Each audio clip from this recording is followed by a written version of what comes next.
Hello friends, welcome to my channel Sushant. Today we are at the next topic, and that is how to build an attack. We have got a very interesting position where mutually both are trying to attack each other like an opposite side castle game, but here we can see black king is still stranded. Black couldn't castle shot because see white is very fast here. He is going to get the move g5. It's white to play. Looks like white should dominate the game very easily, but it's not so. It's a typical Sicilian play. King is kept in the middle and black will soon go b5, b4 and generate his own play. That's why we will see some very critical lines. Even the queen on f3 is going to be hit by the move ne5. Nevertheless, white starts forcefully. White goes with the move g5. The attack building stage sometimes is very obvious, and we will see there are certain stages in this game where very unnatural moves happen during a violent attack. So after g5, h takes g5, h takes g5, black goes knight e5. He doesn't want to move his knight instantly. The knight attacks the queen and knight is aiming to go to c4. Queen g2, very obvious move, keeping the queen on the g5. White wants to move g6 at some point. It's time for the knight to move and black has to choose carefully. If he goes with the move knight h7, then after f4, knight c4, bishop takes c4, q c4, we see g6 hits both f7 and h7, and after gf7 check, queen g6, g7, it's winning for white. If knight f g4, eyeing the bishop on e3, then also we see that there is a very interesting variation. First bishop f4, so the threat is now f3, and if black goes nc4, he intends to go knight takes b2 followed by attacking c3. So first bishop c4, q c4, q g4 and e5. See the idea, it's a double attack and the bishop attacks the queen, but still after knight f5, now see knight is eyeing g7 with a check. So if bishop f5, queen takes f5, e takes f4, we see that this position should be almost winning for white. White has two strong moves. One is e5, trying to use the d7 square. D would allow qd7, and other is the very strong g6. After f6, he can look for the move rook h1. Even the move instant rook h1 is quite good. So this position is clearly better for white. So black rejected this line.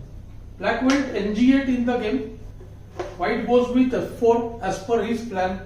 Knight c4, bishop c4, q c4. This is one of the main reasons that the f1 bishop waits here only.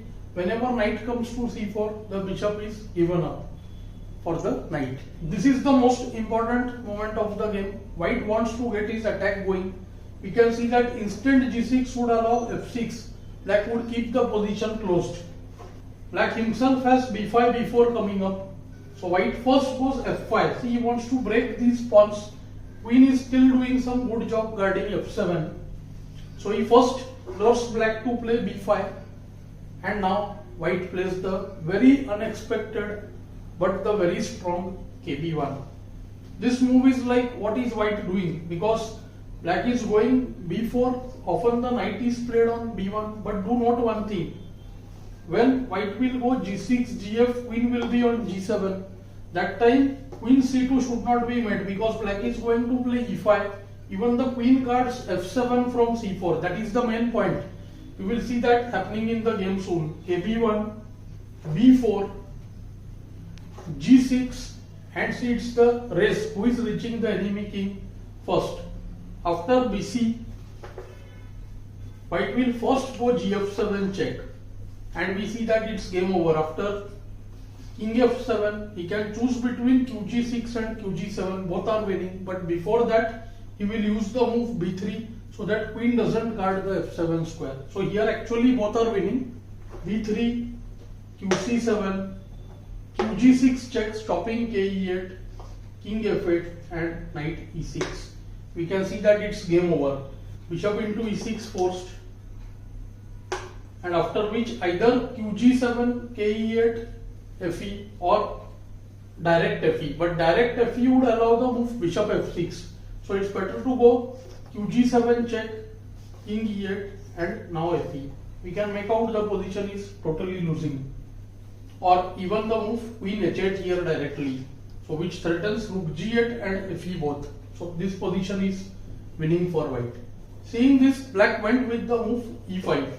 This is what white had clearly calculated, that queen will guard the f7 square, and that's why the move see kb1 waiting also, so that he goes b5 b4, and later we will see after b3 queen c3, if the king is on c1, you will note that ed then mate on c2 and also the move queen a1 if the king is on c1. So white saves himself from all that, and actually it has become like a gain of tempo for him.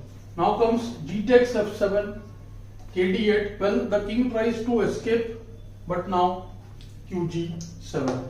White has calculated everything precisely. See, after ed, bishop d4, qc2 check, king a1, the bishop guards the diagonal, and it looks like after rook h8 what is happening, because f into g8 queen kc7 is not at all clear. There is threat of mate on a2 and the queen also hangs.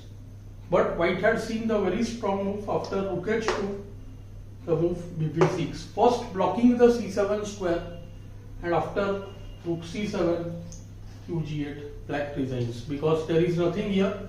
bf8 forced, queen takes f8, be8, then fe8 or queen e8, both mates.